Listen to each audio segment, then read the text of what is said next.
అందరికీ నమస్కారం. నేను మీ ఆర్కే. ఈరోజు అద్దంకి నియోజకవర్గాన్ని కనుక మనం పరిశీలించినట్లయితే అద్దంకి నియోజకవర్గంలో గొట్టుపాటి రవికుమార్ తెలుగుదేశం పార్టీ, బీజేపీ, జనసేన ఉమ్మడి పొత్తులో భాగంగా ఆయన అక్కడ అభ్యర్థిగా పోటీ చేస్తున్నారు. అదేవిధంగా వైసీపీ అభ్యర్థిగా కూడా పాణ్యం హనుమరెడ్డి పోటీ చేస్తున్న సందర్భాలు చూస్తున్నాం.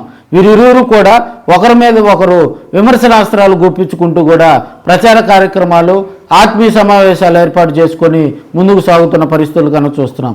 ఇక్కడ కనుక హనుమరెడ్డి కనుక గెలిచినట్లయితే హనుమరెడ్డికి ఆ రాజకీయంగా కూడా కొంత ప్లస్ అవుతుంది. ఆయనకున్నటువంటి వ్యాపారాల రీత్యా, అక్కడ వైసీపీకి ఉన్నటువంటి బలం రీత్యా కూడా కొంత హనుమరెడ్డికి సక్సెస్ అవుతాడని కూడా ప్రజలందరూ చర్చించుకున్నటువంటి సందర్భం. అదేవిధంగా గొట్టుపాటి రవికుమార్ అద్దంకి నియోజకవర్గంలో టోటల్గా ఆయన 4 సార్లు ఎమ్మెల్యేగా గెలవడం జరిగింది. అద్దంకి నియోజకవర్గంలో హ్యాట్రిక్ ఎమ్మెల్యేగా కూడా విజయ దుందుబి మోగించడం జరిగింది. ఆయనకు తిరుగులేదు. మరోవైపు గొట్టుపాటి మీద వైసీపీ కాదు కదా, ఇంకా ఎవరు ఎంత పెద్ద స్థాయి వాళ్ళు వచ్చి గొట్టుపాటి మీద పోటీ చేసినా కూడా మట్టి కరిపిస్తాడని కూడా అక్కడ గొట్టుపాటికి పేరైతే ఉంది.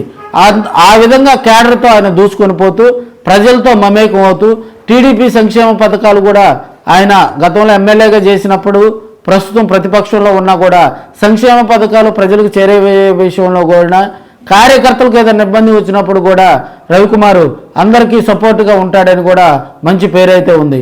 ఈసారి కనుక గొట్టుపాటి రవికుమార్ కనుక అక్కడ విజయం కనుక అందించినట్లయితే నియోజకవర్గ ప్రజలు ఈసారి మంత్రి అవుతాడని కూడా కొంతమంది రాజకీయ విశ్లేషకులు అయితే ఘంటాపదంగా చెబుతున్నారు. ఇప్పటికే 4 సార్లు గెలిచినటువంటి ఎమ్మెల్యేగా, మన జిల్లాలో సీనియర్ ఎమ్మెల్యేగా గొట్టుపాటి రవికుమార్ దాదాపుగా మంత్రి పదవి ఖాయం చేసుకోవచ్చు.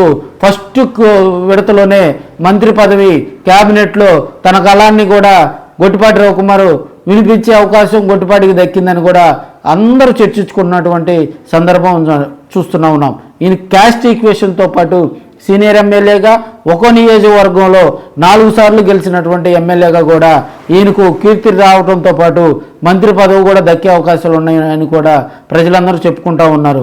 హనుమరెడ్డి గనక గొట్టుపాటి రవికుమార్ని గనక అక్కడ మట్టి కనిపిస్తే హనుమరెడ్డికి కూడా అధిక ప్రాధాన్యత జగన్మోహన్ రెడ్డి దగ్గర కానీ వైసీపీ అధిష్టానంలో కానీ అధిక ప్రాధాన్యతతో పాటు ఆయనకు రెడ్ కార్పెట్ కూడా వైసీపీ అధిష్టానం ఏర్పాటు చేస్తుందని కూడా ప్రజలందరూ చెప్పుకుంటూ ఉన్నటువంటి సందర్భాలు మనం చూస్తూ ఉన్నాం.